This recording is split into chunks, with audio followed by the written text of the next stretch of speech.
Hi friends, welcome to my channel. நம்ம சேனலில் இன்றைக்கி ரொம்பவே சூப்பரான டேஸ்ட்டில் கொஞ்சம் கூட கெட்டியே இல்லாமல் ஒரு ஹோட்டல் டேஸ்ட்டு சாம்பார் சாதம் தாங்க எப்படி செய்கிறதுன்னு பார்க்க போகிறோம். இந்த மாதிரி மெத்தடில் நீங்கள் செய்தீங்கன்னா மதியம் லஞ்ச் பாக்ஸுக்கு கெட்டி விடும்போது கூட சாம்பார் சாதம் துளி கூட கெட்டியே ஆகாது. அதே மாய்ஸ்டராக நல்லா கொல கொலன்னு இருக்குங்க. வாங்க இந்த டேஸ்ட்டான சாம்பார் சாதம் எப்படி செய்கிறதுன்னு பார்க்கலாம். இதுக்கு நான் நார்மலாக சாப்பாட்டு அரிசி தான் எடுத்துருக்கிறேன். 1 டம்ளர் அரிசி எடுத்திங்கன்னா அதில் பாதி அளவு பருப்பு எடுத்துக்கோங்க. இதை தண்ணியில் 2லேருந்து 3 முறை நல்லா கழுவிட்டு ஒரு 1/4 மணி நேரம் பக்கம் ஊற வச்சிடலாம். அரிசியும் பருப்பும் நல்லா ஊறி வரட்டும்.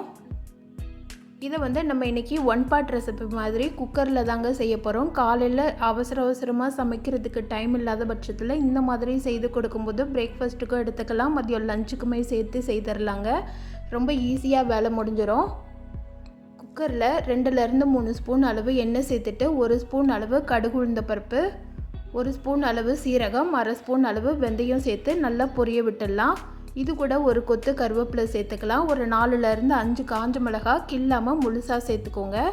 சின்ன வெங்காயம் ஒரு 100 கிராம் அளவு சின்ன வெங்காயம், ஒரு 10லேருந்து 20 சின்ன வெங்காயம் சுத்தம் பண்ணி வச்சுருக்கிறேன், அதை சேர்த்துக்கலாம்.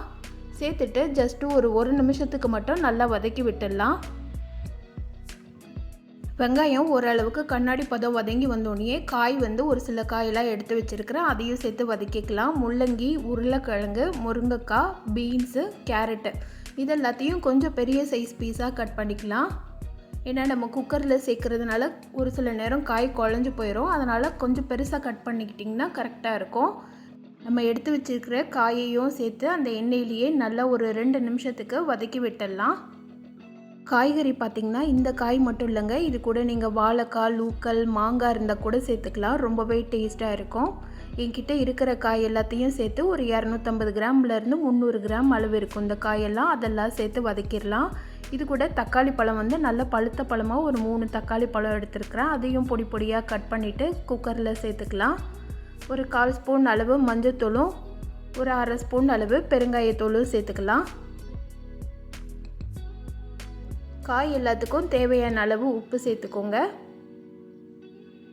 சேர்த்துட்டு எல்லாத்தையும் நல்லா வதக்கி விட்டுடலாம். தக்காளி பச்சை வாசனை போயிட்டு நல்லா மசிஞ்சு வரணும். அந்த அளவுக்கு வதக்கி விட்டதுக்கப்புறமா தான் நம்ம மசாலா பொடி சேர்க்கணும். தக்காளியோடு சேர்த்து நல்லா கிளறிட்டு மூடி போட்டு வச்சிங்கன்னா ஒரு நிமிஷத்துலேயே தக்காளி நல்லாவே வதங்கி வந்துடும். இப்போ இது கூட சாம்பார் பொடி ஒரு 2.5 ஸ்பூன் அளவு சாம்பார் பொடி சேர்த்துருக்குறேன். நான் வீட்டில் அரைச்ச சாம்பார் பொடி தான் சேர்த்துருக்குறேன். நீங்கள் கடையில் வாங்கினது, வீட்டில் அரைச்சது எதுனாலும் உங்கள் காரத்துக்கு ஏற்ப நீங்கள் சாம்பார் பொடி சேர்த்துக்கோங்க. சேர்த்துட்டு காயோடு சேர்த்து எல்லாம் நல்லா கிளறி விட்டுடலாம். லைட்டாக கலர எண்ணெய் பிரிஞ்சு வர ஆரம்பிக்கணும், அந்த அளவுக்கு நல்லா கிளறிக்கலாம். மசாலாவோட பச்சை வாசனைலாம் போயிட்டு வந்ததுக்கப்புறமா நம்ம தண்ணி சேர்த்துக்கலாம்.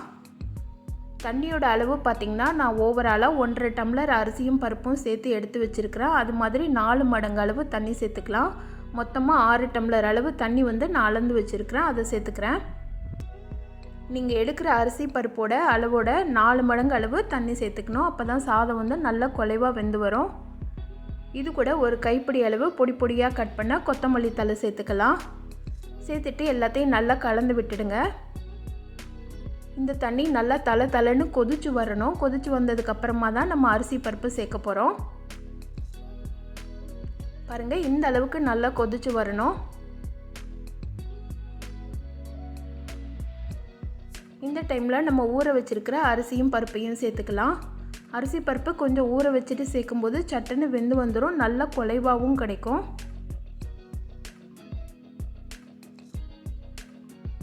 இப்போ எல்லாத்தையும் சேர்த்து நல்லா கிளறி விட்டுடலாம். ஹை ஃப்ளேமில் குக்கரை மூடி ஒரு 4லேருந்து 5 விசில் வச்சுக்கோங்க. சாம்பார் சாதம் கொஞ்சம் குலைவாக இருந்தால் தான் நல்லாயிருக்கும், அதனால் தாராளமாக 5 விசில் வச்சுக்கலாம். குக்கரில் விசில் வர்றதுக்குள்ளே நம்ம புளி தண்ணி ரெடி பண்ணி வச்சிடலாம். கடாயை சூடு பண்ணிவிட்டு 2 ஸ்பூன் அளவு எண்ணெய், 2 ஸ்பூன் அளவு நெய் சேர்த்துக்கலாம்.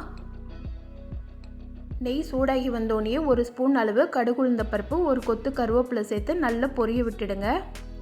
இது கூட ஒரு அரை எலுமிச்சம்பழ சைஸ் அளவு புளியை ஒரு 1.5 டம்ளர் அளவு தண்ணியில் கரைச்சி வச்சுருக்கிறேன், அதை சேர்த்துக்கலாம்.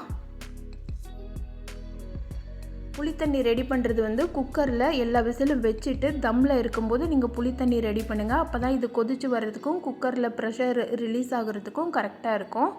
புளி தண்ணி வந்து இந்த அளவுக்கு நல்லா கொதிச்சு வந்ததுக்கப்புறமா நம்ம ரெடி பண்ணி வச்சுருக்கிற ரைஸோடு சேர்த்துடலாம். ப்ரெஷர் எல்லாம் நல்லாவே ரிலீஸ் ஆகி வந்துருச்சு. கலரும் போதே பாருங்கள் நல்லா குழஞ்சி வந்திருக்கு. அவ்வளவு மணமாக இருக்குது. இந்த டைமில் நீங்கள் எக்ஸ்ட்ராவாக நெய் சேர்க்குறதுனாலும் சேர்த்துக்கலாம்.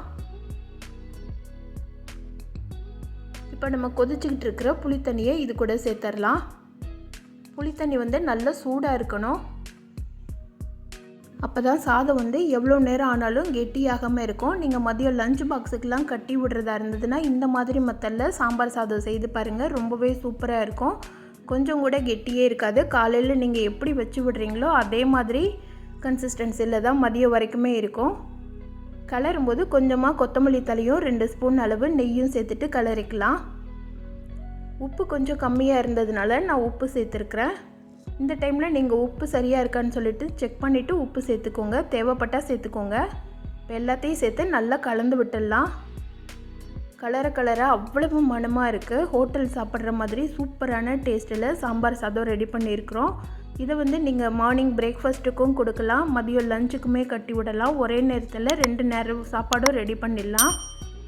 காலையிலேயே நிறைய காய்கறி சேர்த்து செய்கிற இந்த சாம்பார் சாதத்தை கொடுக்கும்போது அன்றைக்கு உண்டான எனர்ஜி ஃபுல்லாமே கிடைக்குங்க. சூப்பரான டேஸ்ட்டில் ரொம்ப ஈஸியான சாம்பார் சாதம் ரெடி பண்ணியிருக்கோம். இதே மாதிரி மெத்தடில் நீங்களும் செய்து பாருங்கள். செய்து பார்த்துட்டு எப்படி இருந்துச்சுன்னு சொல்லிட்டு கமெண்ட் பண்ணுங்கள். இந்த வீடியோ பிடிச்சிருந்ததுன்னா இந்த வீடியோவுக்கு லைக் பண்ணி சேனலை சப்ஸ்கிரைப் பண்ணிவிடுங்க. Thank you friends.